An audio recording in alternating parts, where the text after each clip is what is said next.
हर वर्जन में मौजूद हूंदा आहिनि, चाहे तव्हां स्टार्टिंग खां कहिड़े बि दौर में हलिया वञो। मां हलाईंदो आहियां फोटोशॉप जेको मां पर्सनली यूज़ कंदो आहियां। मां यूज़ कंदो आहियां वर्जन 7.0 खां। हाणे उहो कहिड़े ईयर जो आहे इहो मूंखे न आहे ख़बर। 7.0 इहो सम्झो त 2000 खां पहिरियां जे दौर में थो अचे। हिन वक़्त ताईं जेके मां वर्जन्स यूज़ कंदो आयो आहियां उन में इहे सभई ऑप्शन्स मौजूदु आहिनि। हाणे उहे असांजा कुझु टूल्स आहिनि जेके असांखे फ़ोटो रीटचिंग जे कमु ईंदा आहिनि। हाणे लास्ट टाइम तव्हां स्पॉट्स ऐं निशाननि खे रिमूव करणु सिखियो। अॼु असां कुझु ॿियूं शयूं पढ़ंदासीं, जंहिंमें सभ खां पहिरियां मां ॻाल्हि कयां डॉज टूल जी। शॉर्टकट की अथसि ओ। उन जे अंदरि ई जीअं कल्ह ॾिठो त हीलिंग ब्रश जे अंदरि काफ़ी सारा टूल हुया, ईअं ई हिन जे अंदरि मल्टीपल टूल्स आहिनि। ऐं थोरो हिकिड़ी शइ मूंखे कंफ्यूज़ कंदी आहे हमेशह, डॉज बर्न सां स्मज आहे या स्पॉन्ज आहे, इहो कंफर्म करे वठो। हर भेरे इहे शयूं कंफर्म करणियूं पवंदियूं आहिनि, कंफ्यूज़ कंदियूं आहिनि।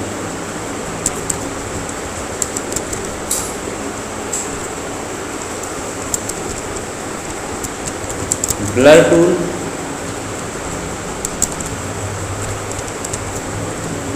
शार्पन टूल ऐं हाणे हिन में ईंदो वेट अ सेकंड हिकिड़ो भेरो, हिन में कहिड़ो स्पॉन्ज हुयो न, हिन में स्मज हेठि ईंदो।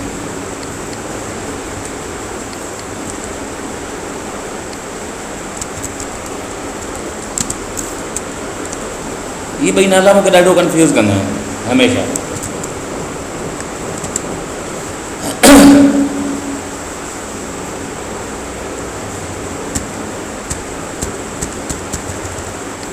अच्छा, हाणे पहिरियां असां ॻाल्हि कंदासीं डॉज बर्न ऐं स्पॉन्ज जी, भई इहे छा हूंदा आहिनि ऐं जो कमु छा हूंदो आहे, इहे कीअं कमु कंदा आहिनि।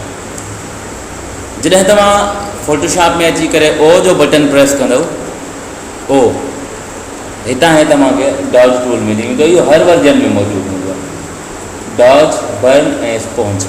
सभ खां पहिरियां असां ॻाल्हि था कयूं डॉज जी। डॉज छा कंदो आहे? डॉज हिन खे कंहिं बि शइ खे वाइट कंदो आहे, ब्राइट कंदो आहे।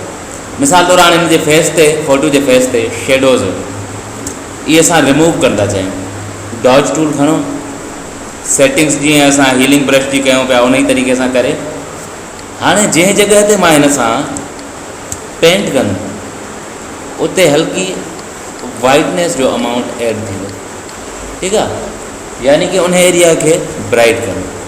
हाणे जेकर ॾिसूं हिस्ट्री में अची करे त असांजो फ़ोटो हीअं हुयो जेके न ब्राइट करे हिते आहे, ठीकु आहे, डिफरेंस आहे। हाणे इहो तमामु घणी डार्कनेस जिथे हूंदी उते प्रॉपरली कमु न कंदो, इहो कमु ईंदो आहे हल्की फुल्की रीटचिंग जो। तव्हां ईअं न आहे त तव्हां हिन खे फुल वाइटनेस आणे छॾियो, न। कॾहिं कॾहिं के स्पॉट्स अहिड़ा हूंदा आहिनि जेके अनवांटेड हूंदा आहिनि, बुरा लॻंदा आहिनि, असां डॉज टूल खणी करे उन्हनि खे आसानी सां डॉज टूल आसानी सां उन्हनि खे असां मिटाए ऐं हल्की उते क्वालिटी इम्प्रूव करे सघूं था, ठीकु आहे। हे हिन जो एक्सपोजर आहे, यानी कि हिन जी हार्डनेस आहे त केतिरो हार्शली कमु करे। हाणे ॾिसो, हे हिकु क्लिक ते कुझु अमाउंट ऑफ लाइट वधीक एड थो करे। जेकॾहिं 50% कंदव त हे कुझु घटि वाइटनेस एड कंदो, यानी कि तव्हांखे केतिरो अमाउंट खपंदो आहे उहो डिपेंड थो करे तव्हांजे हितां एक्सपोजर ते। जेकॾहिं घटि एक्सपोजर रखी करे मां हिन खे कंदुमि त हे जेका चेंजिंग आणींदो उहा स्लाइटली ऐं स्लो आणींदो, पर जेकॾहिं मां अमाउंट ऑफ एक्सपोजर वधाए छॾींदुमि त हे जल्दी कमु कंदो, ठीकु आहे। उनखां पोइ हिते हिकिड़ो ॿियो ऑप्शन आहे रेंज जो। हिते एक्सपोजर बि है रेंज में मिलियल आहिनि 3 ऑप्शन। कहिड़ा कहिड़ा ऑप्शन आहिनि? शेडोज़, मिडटोन्स या हाईलाइट्स। कंहिं बि इमेज में 3 क़िस्मनि जूं लाइट्स इन्वॉल्व थींदियूं या 3 क़िस्मनि जा कलर्स इन्वॉल्व हूंदा आहिनि। नंबर 1 शेडोज़ यानी कि डार्कर कलर्स या डार्कर एरियाज, मिड टोन्स यानी कि मीडियम, हाईलाइट्स मीन्स ब्राइटर या वाइटिंग अमाउंट ऑफ वाइटनेस। ठीकु आहे। हाणे हितां जेकर तव्हां शेडोज़ कंदव त हिन जो इफेक्ट शेडोज़ ताईं हलियो वेंदो। हीअ उन शइ लाइ वधीक इफेक्ट कंदो। मिसाल तौरु जेकॾहिं तव्हां हाईलाइट रखियो आहे त हाणे हे सभिनी ते कमु कंदो, पर हाईलाइट्स खे कुझु वधीक इम्प्रूव कंदो। ठीकु आहे। यानी कि ब्राइटनेस ब्राइटर एरियाज़ में तमामु वधाईंदो। जेकॾहिं शेडोज़ ते रखंदव त हे शेडोज़ खे वधीक यानी कि ब्लैक एरियाज़ खे वधीक प्रेफरेंस ॾींदो, उन्हनि ते वधीक एम्फेसिस हूंदो हिन जो जेको ज़ोर हूंदो, जेका हिन जी मेन फोकस पॉइंट हूंदी उहा डार्कर कलर्स हूंदी। मीडियम ते बि असरु ॾींदो, पर मीडियम्स ते घटि, डार्क्स ते वधीक। हाणे ॾिसो मां जॾहिं हिन जे फेस ते घुमायां थो त फेस ते बि डिफरेंस लाज़मी आयो, पर हिन जे हेयर्स ते तमामु घणो अची वियो। ठीकु आहे। जेकॾहिं मिड टोन्स रखंदव यानी कि मीडियम रखंदव त हे मीडियम कलर्स ते वधीक इफेक्ट ॾींदो, डार्क्स ते बि ॾींदो, लाइट्स ते बि ॾींदो। हे ओवरऑल शयुनि खे मेंटेन कंदो। ठीकु आहे। त बहितरु हूंदो आहे त असां हिन खे मिड टोन ते ई रहणु ॾियो ऐं असां हिन खे स्मूथली नॉर्मल एक्सपोजर सां, जेको हिन जो ओरिजिनल बाय डिफॉल्ट हूंदो आहे उहो हूंदो आहे 50%। 50% ते हिकु डिसेंट कमु हिन खां वठी सघूं था। यादि रहे जेकॾहिं घणो हिन खे तव्हां यूज़ कंदव घणो त उहो ब्लास्टिंग पैदा कंदो ऐं क्वालिटी खे ख़राबु कंदो। हाणे ॾिसो एतिरी तमामु घणी वाइटनेस असांखे फेस में न पई खपे जेतिरी मां ऐड करे छॾी आहे। आहिस्ते आहिस्ते छा थो कंदो वञे, एतिरी वाइटनेस ऐड कंदो थो वञे जो ओरिजिनल क्वालिटी ऐं ओरिजिनल इमेज जो स्ट्रक्चर ई गुम थी वियो। त स्मूथली हल्के फुल्के सां हाणे 2014 वर्जन आहे, हिते अञा कुझु थोरो रफ कमु करे थो। हिन वक़्तु जेकॾहिं तव्हां नए लेटेस्ट वर्जन्स में यूज़ कंदव त हिन में इम्प्रूवमेंट आहे, हे तव्हांखे रिज़ल्ट प्रॉपर ॾींदो। ऐं पुराणो वर्जन आहे, पुराणे वर्जन जे करे बि कुझु शयूं प्रॉब्लमेटिक आहिनि। हाणे छा थींदो आहे, एक्ज़िस्टिंग टूल्स में बि हर साल जॾहिं वर्जन चेंज थींदो आहे न त कुझु बहितरी ईंदी वेंदी आहे। लाज़मी आहे जेकॾहिं तव्हां अॼु जा फ़ोटोज़ एडिटिंग ऐं क्वालिटीज़ जे हिसाब सां भेटायो 2014 वारनि सां त जी क्वालिटी डिफरेंट आहे, बहितर त आहे, पर अॼुकल्ह जो डिमांड्स ई डिफरेंट आहिनि। ठीकु आहे। त उन हिसाब सां जेके जेके डिमांड्स डिफरेंट थींदियूं वेंदियूं आहिनि त सॉफ्टवेयर जे सेम टूल्स में बि इम्प्रूवमेंट ईंदी वेंदी आहे। ऐं हिन वक़्तु हिन टूल में काफ़ी इम्प्रूवमेंट आहे ऐं जेका तव्हांखे डिसेंट इम्प्रूवमेंट नज़र ईंदी जेकॾहिं तव्हां कंहिं लेटेस्ट वर्जन खे ट्राई कयो त। ख़ैर इन जे अंदरि ई हिकिड़ो ॿियो टूल मौजूदु आहे जेको आहे बर्न टूल।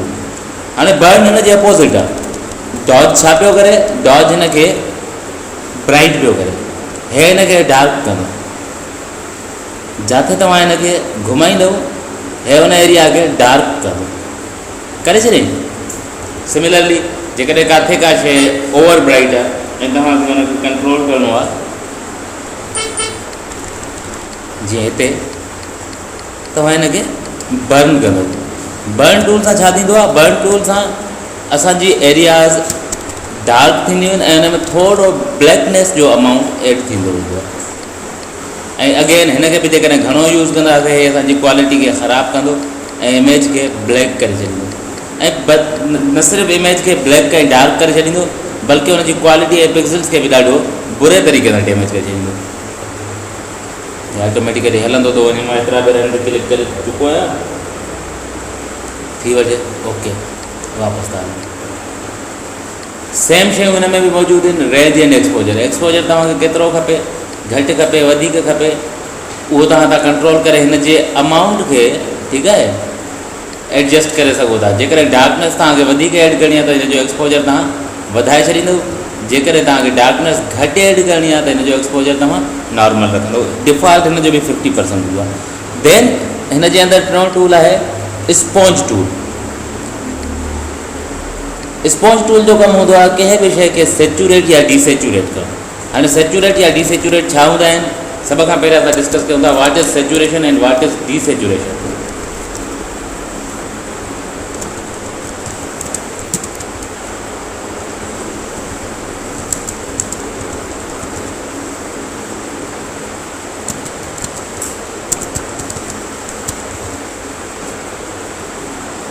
असांजे कंहिं बि इमेज में जेका कलर्स जी स्ट्रेंथ आहे, स्ट्रॉन्गनेस जेका आहे, उहा सेचुरेशन आहे। फॉर एग्ज़ाम्पल हाणे ॾिसो, मां हिन जी सेचुरेशन वधायां थो, हे हर कलर केॾो स्ट्रॉन्ग ऐं वाइब्रेंट बीठो आहे। जेकॾहिं मां हिन खे घटायां थो, हर कलर कमज़ोर थी वियो, डल थी वियो, हुन ते ग्रे ओवरलेप थी वियो। ठीकु आहे, इहा शइ हूंदी आहे सेचुरेशन ऐं डीसेचुरेशन। हाणे असांजे स्पॉन्ज टूल जो कमु आहे टू डीसेचुरेट और सेचुरेट एनीथिंग। हाणे हे खयोंसीं, हितां तव्हां मोड सिलेक्ट कंदव त हे सेचुरेट करे या डीसेचुरेट करे, यानी कि कलर्स खे स्ट्रॉन्ग करे या डल करे, जेका शइ तव्हां चाहियो था। बाय डिफॉल्ट हुनजो डीसेचुरेट सिलेक्टेड हूंदो आहे। हाणे जंहिं जॻह ते तव्हां हे ब्रश घुमाईंदव, उन एरिया मां कलर ख़तमु थियणु शुरू थींदा, आहिस्ता आहिस्ता कलर डल थींदा वेंदा ऐं उहे बिल्कुलु grey and white, black and white थी वेंदा, जंहिंखे असां ग्रे सॾींदा आहियूं। हाणे ॾिसो, जेकॾहिं तव्हांखे अजरक ते कुझु इफेक्ट नज़र ईंदो हूंदो ऐं प्लस में बैकग्राउंड में लॻियल पैराफ्लेक्स ते,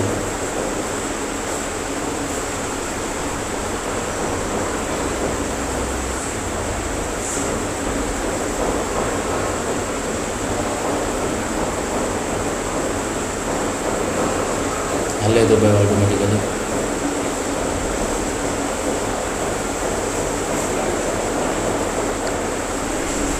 ठीकु आहे, हिन जो कमु हूंदो आहे कंहिं बि शइ खे कलर्स खे ख़तमु करणु या स्ट्रॉन्ग करणु। ख़तमु हिकु भेरे में न करे छॾींदो, आहिस्ता आहिस्ता डल करणु शुरू कंदो ऐं उन खां बाद में तव्हांजी रिक्वायरमेंट जे हिसाब सां हुनखे ख़तमु कंदो। हाणे सेचुरेट मोड कयो आहे मां, जीअं ई हिन ते घुमायां त मां ॾिठो हिन जो टोपी जे कलर ते या फेस ते कीअं वधीक डार्क थी वियो, यानी कि कलर्स डार्क थी विया। लाइटिंग डार्क न थी, हिकिड़ो हूंदो आहे अमाउंट ऑफ लाइट जो डार्क थियणु, ॿियो हूंदो आहे कलर्स जो डार्क थियणु। हिते कलर्स डार्क था थियनि। जेकॾहिं मां तव्हांखे ओरिजिनल ॾेखारियां ऐं हाणे हे ॾेखारियां, ॾिसो कलर्स खुली शार्प थी आया। इहो कमु हूंदो आहे असां वटि बर्न, डॉज ऐं स्पॉन्ज टूल जो। हाणे जेकॾहिं तव्हां चाहियो था डल कयो त तव्हां डीसेचुरेट बि करे सघो था। ठीकु आहे, सिमिलरली जीअं असां ॾिठीसीं सिलेक्शन, ॾिसो हिन में ऑब्जेक्ट सिलेक्शन टूल कोन्हे। तव्हां का मख़सूस एरिया सिलेक्ट करे सिर्फ़ु उनखे डीसेचुरेट करणु चाहियो था। मां हिन खे सिलेक्ट कयो सिर्फ़ु अजरक खे ऐं स्पॉन्ज टूल खयो। स्पॉन्ज टूल खां बाद में ॾिसो, मां जॾहिं हिन ते कमु कंदुमि त सिर्फ़ु सिलेक्टेड एरिया ते कमु कंदो। डीसेचुरेट मथां सिलेक्ट थियल आहे, थोरो टाइम वठंदो ऐं करे वठंदो हिनखे। त तव्हां मख़सूस कंहिं शइ खे पर्टिकुलरली सिलेक्ट करे बि सेचुरेट या डीसेचुरेट करे सघो था with the help of sponge tool. जीअं फेस में का शइ पर्टिकुलरली तव्हांखे डार्क करणी आहे, जीअं हाणे हिन में त कोन्हे पर लेटेस्ट वर्जन्स में आहे, तव्हांखे हिन जे सिर्फ़ु जेके आईब्रोज़ आहिनि इनखे डार्क करिणो आहे। आईब्रोज़ खे सिलेक्ट करे तव्हां थोरो बर्न करे वठो। जेकॾहिं तव्हांजे हिनखे लिप्स खे थोरो वाइब्रेंट करिणो आहे या लिप्स जो कलर थोरो स्ट्रॉन्ग करिणो आहे, सिलेक्ट करे ऐं तव्हां हुन ते स्पॉन्ज टूल सेचुरेट लॻाए वठो। हाणे त सुर्खी लॻी वई न ॻरी पवे। अहिड़े तरीक़े सां हल्की फुल्की रीटचिंग लाइ इहे टूल्स यूज़ थींदा आहिनि। उनखां पोइ ॿिया टूल्स आहिनि ब्लर, शार्पन, स्मज। इन्हनि जो कोई बि शॉर्टकट की कोन्हे। इन्हनि खे शॉर्टकट कीज़ कंहिं टाइम में हूंदा हुआ पुराणनि वर्जन्स में, CS 1 2 3 4 उन टाइम में, मीन्स इहे 2010 खां पहिरियां वारे दौर में हिन जो शॉर्टकट की हूंदो हुयो आर। उन खां बाद में हिन खां शॉर्टकट की खसियो वियो। हाणे हिननि वटि वीचारनि वटि कोई बि शॉर्टकट की कोन्हे। हिननि सां गॾु ई तव्हांखे मिलंदो ब्लर, शार्पन एंड स्मज। हाणे ब्लर छा हूंदो आहे? ब्लर जी लफ़्ज़ी माना छा आहे? कंहिं शइ कंहिं बि विजन जो अनक्लियर हुजनि। ठीकु आहे, जेका शइ क्लियरली विज़िबल न हुजे उनखे असां ब्लर सॾींदा आहियूं। ठीकु आहे, हाणे आसान मिसाल तव्हांखे ॾियां, तव्हां पंहिंजो अखियूं अधु बंदि कयो, अधु खुलियल हुजनि, छा थो नज़र अचे? जेको नज़र थो अचे इहो ब्लर आहे। ठीकु आहे, कंहिं बि शइ खे ब्लर करिणो आहे तव्हां वटि आहे ब्लर टूल।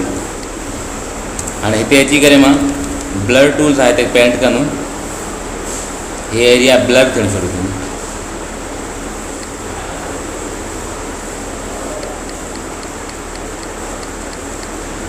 ओके, फ़र्क़ु आयो? हे तमामु स्लो कमु कंदा आहिनि। फास्ट कम न कंदा आहिनि हे टूल, जंहिंजे करे हे टूल एतिरा गैर ज़रूरी बणिजी चुका हुआ पंहिंजे टाइम में जो हिन खां शॉर्टकट की बि फसियो हुयो, छो जो हिन जी रेयर केसिस में ज़रूरत पवंदी आहे न जे बराबरि। ठीकु आहे, इहो थी वियो असां वटि ब्लर टूल जो कमु, कंहिं बि शइ खे ब्लर करणु। इन जे अपोज़िट आहे शार्पिन। शार्पिन जो कमु छा आहे? शार्पिन जो कमु आहे ब्लर जे उबतड़, यानी कि जेका शइ ब्लर आहे उनखे क्लियर करणु ऐं शार्प करणु। हे छा कंदो आहे? जेका असां वटि ब्लर थियल शयूं आहिनि उनखे क्लियर करण जी कोशिशि कंदो आहे ऐं उनजे पिक्सल्स खे शार्प कंदो आहे। जीअं हाणे हिते मां हिनखे कुझु शार्प करण जी कोशिशि कयां थो, ॾिसो थोरो घणो ब्लर घटि थियो आहे, हिते ॾिसो ऐं हिते अगेन मां हिन जॻह ते थोरो पेंट कयांसि शार्पिन सां।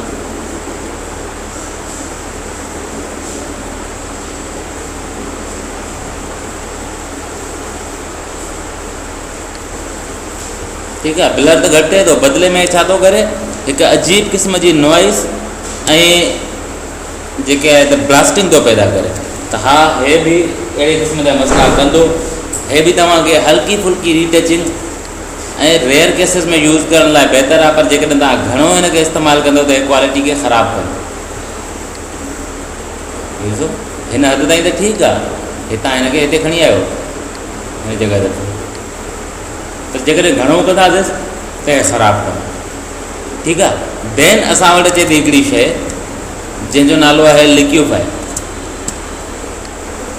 स्मज टूल जो कमु आहे कंहिं बि शइ खे लिक्यूफाई करणु, यानी कि लिक्विड वांगुरु एक्सपेंड करणु, पाणीअ वांगुरु फैलाइणु।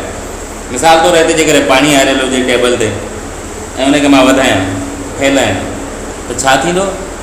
जिथे हुयो उते बि मौजूदु हूंदो, पर उहो छिकिजी वेंदो, हितां बि थोरो घटि थींदो ऐं उहो ड्रैग थी करे अॻिते वधी वेंदो। स्मज टूल जो कमु आहे कंहिं बि शइ खे पाणीअ वांगुरु फैलाइणु। जीअं हाणे मां हिते अचां थो, हिन टाइम असां टेक्स्ट खे था फैलायूं,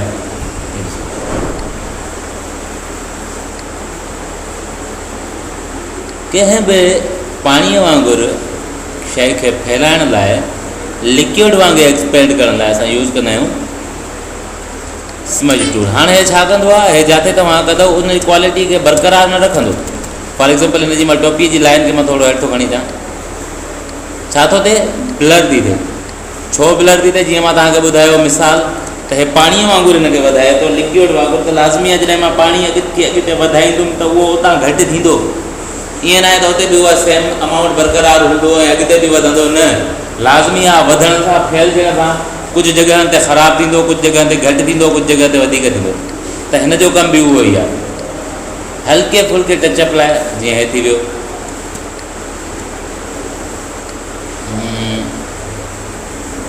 स्मज टूल, थोरो जीअं ईअं कन खे ईअं अंदरि करणु थियो, एतिरी हद ताईं त ठीकु आहे, कमु ठही वेंदो आहे। थोरो नोज़ खे टोन करिणो आहे, थोरो आईब्रोज़ खे टचअप ॾियणो आहे। इन्हनि सन्हनि सन्हनि शयुनि जे लाइ टूल्स ओके, पर जिते तव्हांखे हिननि जो मेजर यूज़ ईंदो उते तव्हांखे कमु न ॾींदा।